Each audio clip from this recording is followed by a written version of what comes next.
Assalamualaikum warahmatullahi wabarakatuh. Perkenalkan, nama saya Arina Manasikana. Pada kesempatan kali ini saya akan mempresentasikan materi dengan judul kedudukan dan fungsi bahasa Indonesia. Materi ini disusun untuk memenuhi tugas mata kuliah bahasa Indonesia. Baik, di sini saya akan sedikit membahas tentang apa pengertian bahasa dan fungsi bahasa secara umum.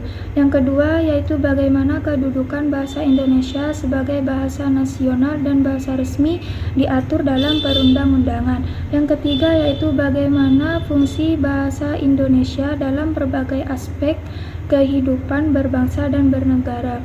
Terkait pembahasan yang pertama, yakni bahasa adalah lambang bunyi yang bersifat arbitrer, yang mana arbitrer di sini yaitu tidak ada hubungan wajib antara bunyi dan maknanya, yang digunakan oleh anggota masyarakat untuk berkomunikasi, berinteraksi, dan mengidentifikasi diri.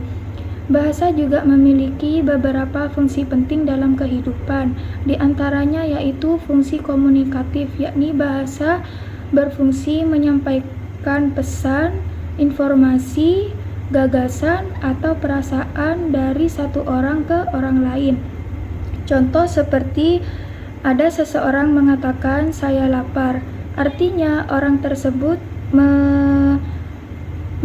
menyampaikan kondisi dirinya. Yang kedua yaitu fungsi kognitif, yakni bahasa membantu manusia berpikir dan memahami dunia sekitar. Contoh seperti kita bisa menyampaikan konsep matematika atau peristiwa alam dengan kata-kata.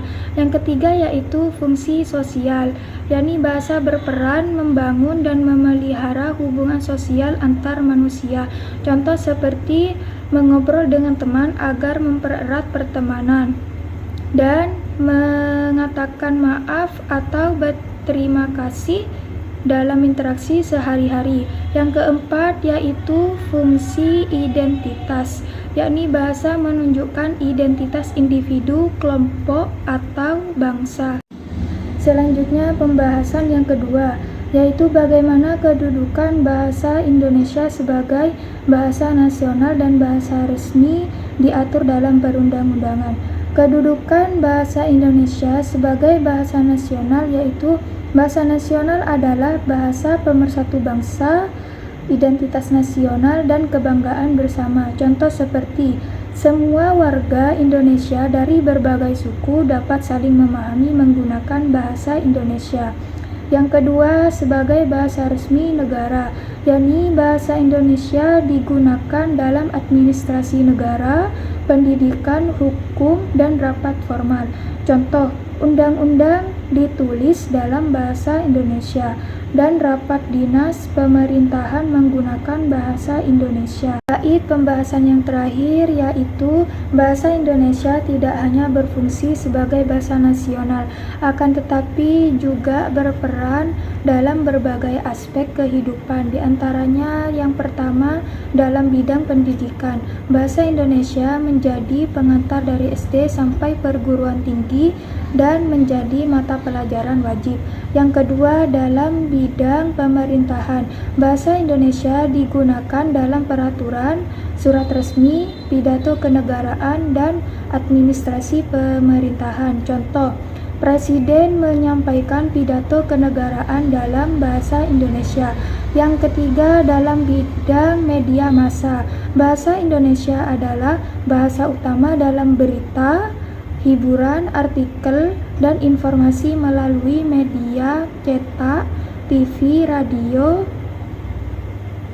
dan internet. Keempat yaitu dalam bidang ekonomi, bahasa Indonesia digunakan dalam bisnis, transaksi, promosi, perbankan, dan perdagangan.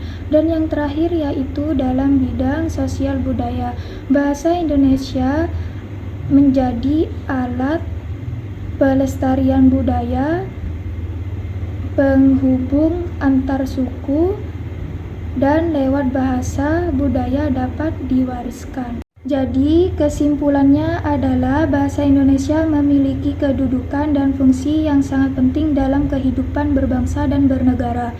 Sebagai bahasa nasional, bahasa Indonesia adalah identitas dan alat pemersatu bangsa. Sebagai bahasa resmi, bahasa Indonesia selalu digunakan dalam berbagai kegiatan formal dan administrasi pemerintahan.